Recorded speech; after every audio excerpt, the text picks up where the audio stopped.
दोस्तों पिछले कुछ टाइम में इंडिया में हमने अलग अलग स्टार्टअप्स के खुलने और उनकी ग्रोथ को देखा है। जब ये स्टार्टअप्स ग्रोथ करते हैं और एक सर्टेन स्टेज पर पहुंच जाते हैं तो पब्लिक में जाते हैं एंड अपने शेयर्स पब्लिक को सेल करते हैं फंड रेज करने के लिए। हाल ही में बहुत बड़ी बड़ी एंड पॉपुलर कंपनीज आईपीओ लेके आ रही हैं और इन्वेस्टर्स भी अपना इंटरेस्ट दिखा रहे हैं और बढ़ चढ़ कर इसमें हिस्सा ले रहे हैं।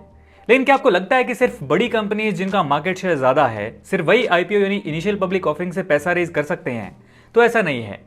मेन बोर्ड आईपीओ के अलावा स्मॉल साइज कंपनीज के लिए यहाँ पे एसएमई आईपीओ का रोल आता है। इस वीडियो में हम बात करेंगे कि एसएमई आईपीओ क्या है और ये कैसे ट्रेडिशनल आईपीओ से अलग है। Small and medium enterprise IPO एक ऐसा तरीका है जिसमें एक privately held small and medium size business capital raise करता है by selling its shares to public for the first time. हम सब जानते हैं कि स्मॉल बिजनेसेस इकोनॉमी की बैकबोन होते हैं। अगर इन्हें सही तरह सपोर्ट किया जाए तो ये जीडीपी पर बहुत बड़ा पॉजिटिव इंपैक्ट डाल सकते हैं। लेकिन अक्सर देखा गया है कि छोटी कंपनीज को फंड रेज करना और कैपिटल मार्केट्स तक पहुंचना बहुत मुश्किल होता है।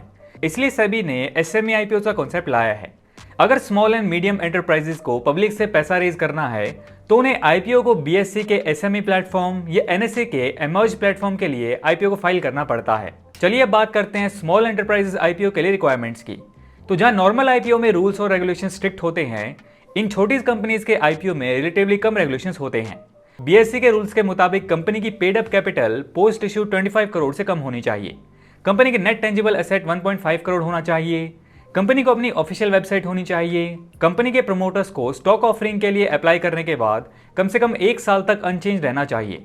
कंपनी को कंपनीज एक्ट 1956 के अंडर इनकॉर्पोरेट किया गया होना चाहिए। इसके अलावा और भी कई क्राइटेरियाज होते हैं। चलिए बात करते हैं SME IPO versus main board IPO के डिफरेंसेस की। तो जैसा कि हमने ऊपर समझा, मेन बोर्ड आईपीओ में थोड़ा कॉम्प्लेक्स एलिजिबिलिटी क्राइटेरिया होता है, वहीं एसएमई आईपीओ में रिलैक्स एलिजिबिलिटी नॉर्म्स होते हैं। इसके बाद मेन बोर्ड आईपीओ में minimum post issue paid up capital 10 crore से ज्यादा होनी चाहिए। वहीं एसएमई आईपीओ में post issue paid up capital 25 crore rupees से ज्यादा नहीं हो सकती। मेन बोर्ड आईपीओ में ऑफर डॉक्यूमेंट्स को सेबी द्वारा चेक किया जाता है। वहीं एसएमई आईपीओ में ऑफर डॉक्यूमेंट्स को स्टॉक एक्सचेंजेस द्वारा वेरीफाई किया जाता है। मेन बोर्ड आईपीओ में मार्केट मेकिंग मैंडेटरी नहीं होती है। वहीं एसएमई आईपीओ में market making is mandatory for 3 years by merchant bankers. Main board IPO में क्वार्टरली ऑडिटेड अकाउंट्स फाइल करना पड़ता है। वहीं एसएमई आईपीओ में हाफ ईयरली फाइल करना होता है। मेन बोर्ड आईपीओ में अंडरराइटिंग मैंडेटरी नहीं होती है। वहीं एसएमई आईपीओ में अंडरराइटिंग मैंडेटरी होती है, जो कि 15% मर्चेंट बैंकर के द्वारा होनी चाहिए। इसके अलावा मेन बोर्ड आईपीओ के मिनिमम एप्लीकेशन साइज 10,000 से 15,000 रुपीज के बीच होता है। वहीं एसएमई आईपीओ का मिनिमम एप्लीकेशन साइज होता है ₹1 लाख।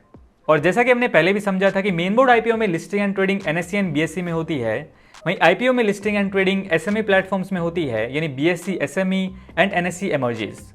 इस वीडियो में लिया गया एग्जांपल सिर्फ एजुकेशन पर्पस के लिए है। किसी भी आईपीओ में इन्वेस्ट करने से पहले अपना खुद का रिसर्च जरूर करें। और अगर आपके कुछ क्वेश्चन है तो वो आप कमेंट सेक्शन में पूछ सकते हैं। आज की वीडियो में इतना ही। मिलते हैं नेक्स्ट वीडियो में एक ऐसी नॉलेजेबल टॉपिक के साथ।